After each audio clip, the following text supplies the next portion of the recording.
Max from Connecticut. Max is a first-time caller, and he wants to know more about deprogramming extremely religious people, such as Jehovah's Witnesses. Max, are you there? Yeah, hello. Hello. How are you? Good, how are you? Good, good. So tell us more about what you wanted to know. You can hear me, right? I was getting a little skipping around there. Yeah, I can hear you. Yep. Okay. So I understand you wanted to talk about deprogramming and things like that, right? Yeah. I've heard it mentioned multiple times, and especially Telltale's videos. And I want to know if you had any experiences that you'd be able to share with deprogramming a Jehovah's Witness, right? Such as coming to a door or something. Right. I've not had a chance to do it yet, although, like I said, I'm in a new district now, so my house is in a different area. So the Jehovah's Witnesses who are knocking on my door don't know me now for the first time since I got disfellowshipped, basically. So I'm just waiting for the opportunity. But, you know, when I say deprogramming, typically what I'm talking about is street epistemology. There's this whole really good method behind it. It's like...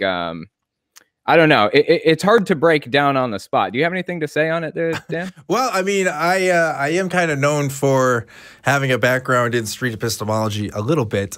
You know, I have never personally, like you said, I think when it comes down to is people think that you can talk to people and through this sort of, you know, one-on-one therapy sessions, you're going to deprogram these people and you're going to make their lives all better. Yeah. You're going to show them the light of reason and things are going to be great. But, you know, generally that's just not the case of how most people get to it. It's a long, drawn-out process that it's going to involve multiple people, multiple sources, especially if people are taking it really seriously and they're really searching things.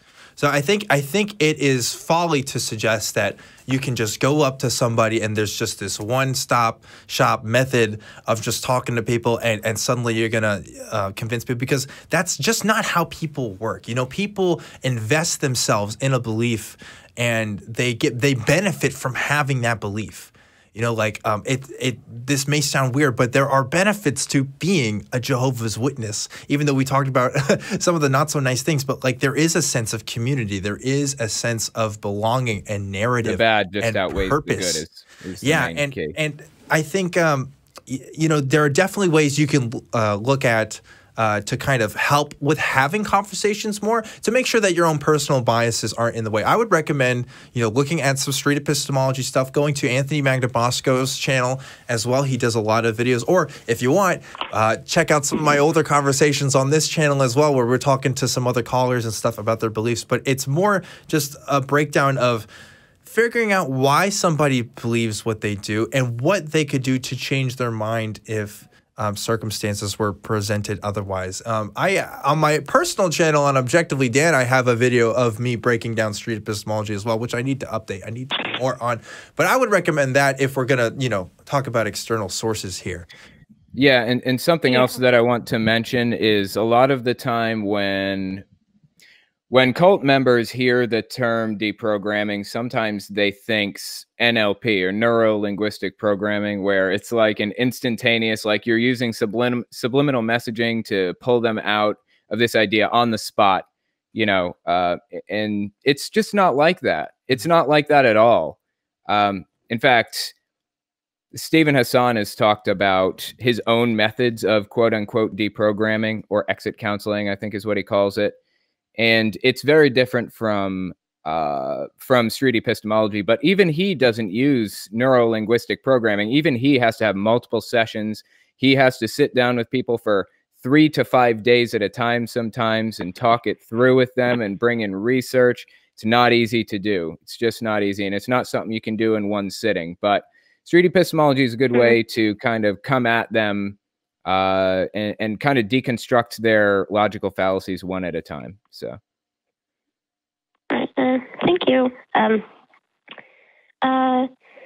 One more question, I think. Sorry. No, it's fine. Sorry, I'm kind of forgetting. Oh, no, it's fine. Don't worry about it. By the way, I'm actually, I grew up in Connecticut. Just wanted to mention that. It's pretty cool you're from Connecticut. Oh, where'd you, what town? I don't know. I don't know.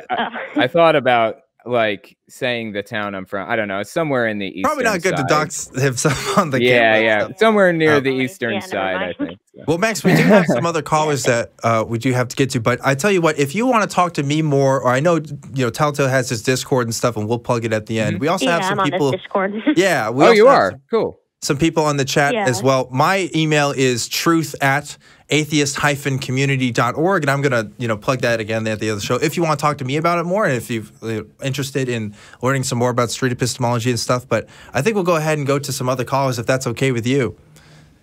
Yeah, that's fine. Thank you very much. Yeah. Also, one more note, Max. You can @ me in the Ask Telltale channel, and we can talk in there, okay? All right, sounds good. Have a good day. All right. We'll see you later. Too. Thanks.